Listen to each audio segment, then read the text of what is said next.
his name up in lights, he just wants to be Hey guys, what's going on? It's Ash here coming at you today in Clash Royale. Today, we're going to talk about the two best PEKKA decks in the game. PEKKA is in a really good spot right now. Today, we'll talk about why and give you all the tips you need to succeed. First, let's go ahead and introduce the pros. You guys know Azilius. He's one of the best in the game. This guy's a stud.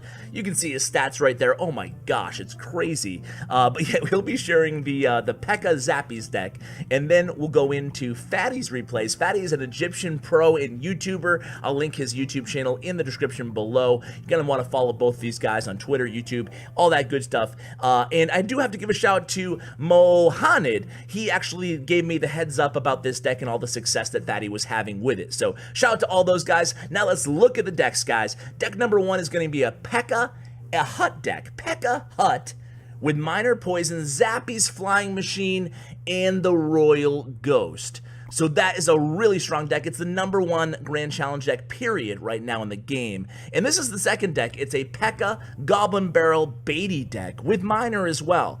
Both of these decks are really strong, both over 75% win rate in Grand Challenges, both top 5 decks in Grand Challenges, as I said. As a matter of fact, this deck that Azilius is playing right now is the number one deck in Challenges. Why is it so strong? Well, we're going to talk about that, but let's kind of just review the basics as we hop into this first match here, and you'll notice what deck we're playing against. What is it?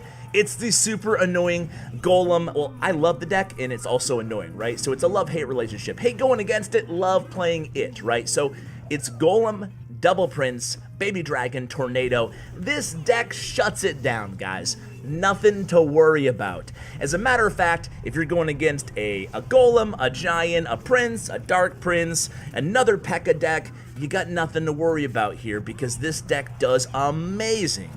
Amazing. I mean, even a hog deck doesn't matter. This deck is a great counter control deck right now in the meta, and it's definitely deserving of its incredibly high, almost 80% or 80% actually win rate right now. So look at this push right here. We're absolutely going to shut it down using the log there to make sure we stop that Prince's charge, and then we're going to go ahead and use our Zappies, same lane, and this is going to take the right tower. He can't do anything. Even if you play the Dark Prince and the NATO, he'd still probably lose the tower there. Remember, there's a Royal Ghost in there as well. So he opts to kind of do what you should do with this deck, Clothy the opponent, and try to kind of mitigate the damage on the King Tower and then pump up again.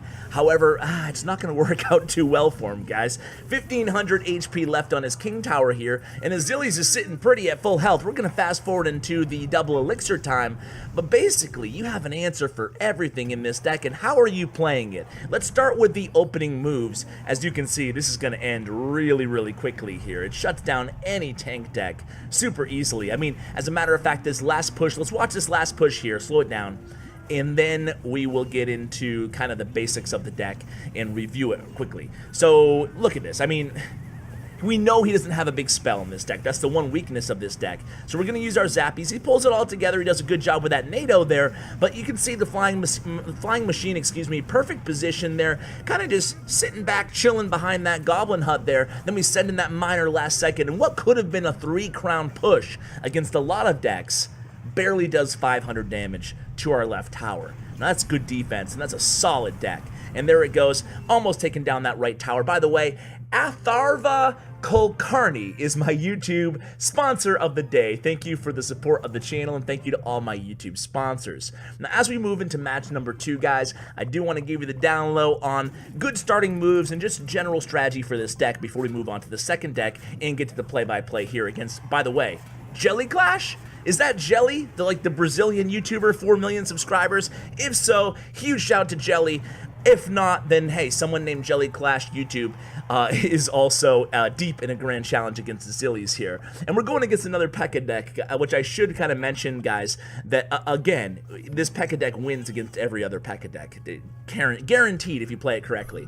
So a good starting play with this deck is always going to be your Goblin Hut. Sometimes it will bait out your opponent's poison. You know, not all the time. Sometimes your opponent wants to see what you're playing first. So if they do bait out the poison, then you know you can play the Zappies same lane without any worries. And that's really the 1-2 combo that's the heart of this deck defensively, and in some ways offensively with the chip damage you can get from the goblins in the Goblin Hut, right?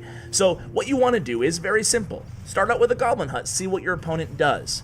If they don't really do anything, you can hit with a minor later on.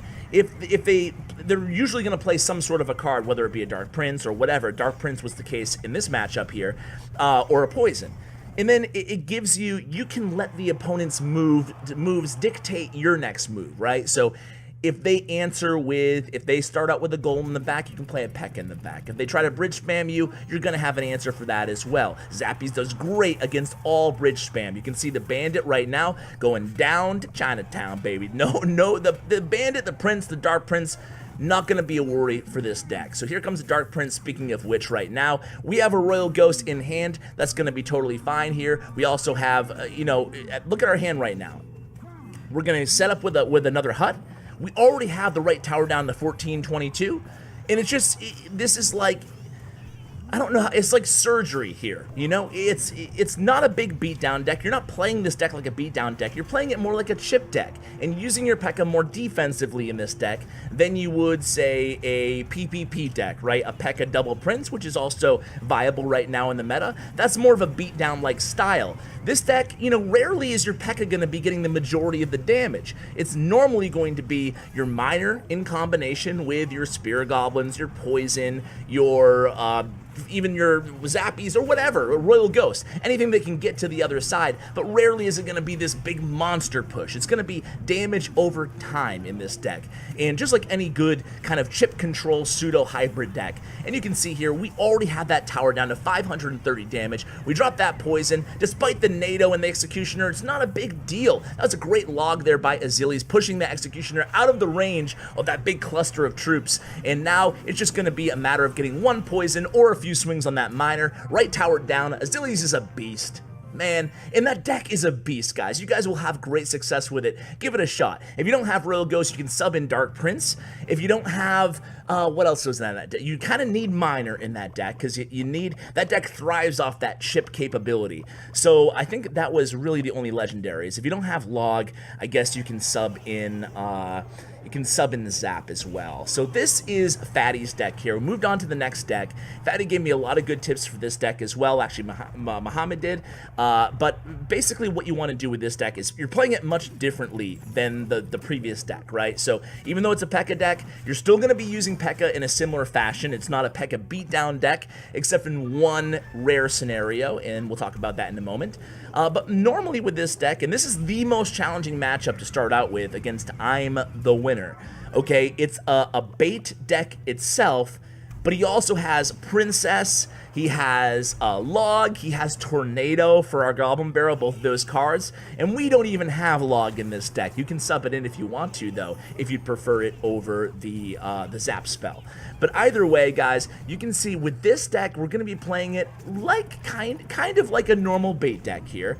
He opts to send the Minor in on the tower there instead of on the Princess. That could kind of hurt him in a bit, but we'll see how he does here. So the issue with this deck, or not the issue, the tactic that you want to be using with this deck is being pretty aggressive, rather aggressive with your Goblin Barrel. And if they don't have Log in rotation, you can be aggressive with your Minor plus your Goblin Barrel. So using the Minor Goblin Barrel combo, totally viable in this deck, especially every time they don't have their Log in hand or a good answer. You want to be ready. Now, another note, with the P.E.K.K.A, you're going to be using her obviously defensively. After you successfully defend with the P.E.K.K.A, or as you're successfully defending with the P.E.K.K.A, you want to hit the opposite lane with the Goblin Barrel oftentimes. So here we go, we stop that Prince's charge. We're going to be taking a lot of damage on this right tower. Remember, this is an incredibly difficult matchup here for Fatty, and should I spoil the ending for you guys? I'm not going to spoil it, but the ending is pretty insane, okay? He should not have won this match, but you know what? Sometimes it's fun to play these replays just the same. So, of course, the P.E.K.K.A can't get to the tower. We're slowly chipping away at that left tower, but he's in the lead at this point. Are we going to let this Dark Prince go through? We do, and then we play that P.E.K.K.A instead to distract the Princess, help out against those goblins. She doesn't get there quite in time, but here comes the Goblin Barrel, just more chip damage, and now the opponent's, what a great job by I'm the Winner to really stymie that that kind of counter push there and protect the princess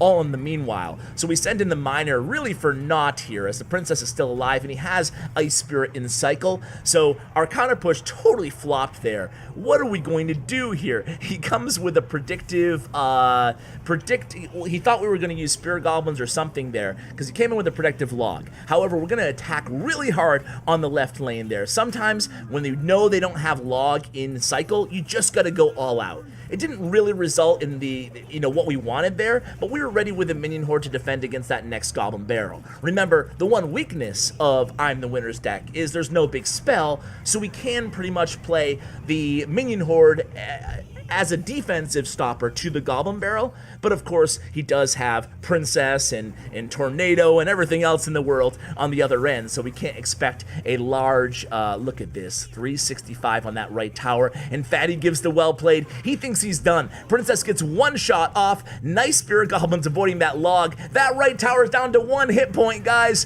1 HP, baby. And here comes the Goblin Barrel, and we're gonna use the Skarmy and the Goblin Skarmy. What the heck, Ash?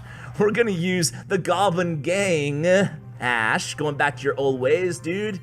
Oh man, for those of you who don't know, I had this right when Goblin Gang came out, I always called it Skarmy. And the same thing with Air Sweeper and Flying Machine. It's like 2 cards that I can't get through my thick skull what they're called, especially when you're doing the running commentary. That's why I don't commentate live events anymore, because I'd be like, look at that Skarmy, guys, look at that, oh, it's a Goblin Gang, look at that Air Sweeper, that's not even this game. Okay, awesome.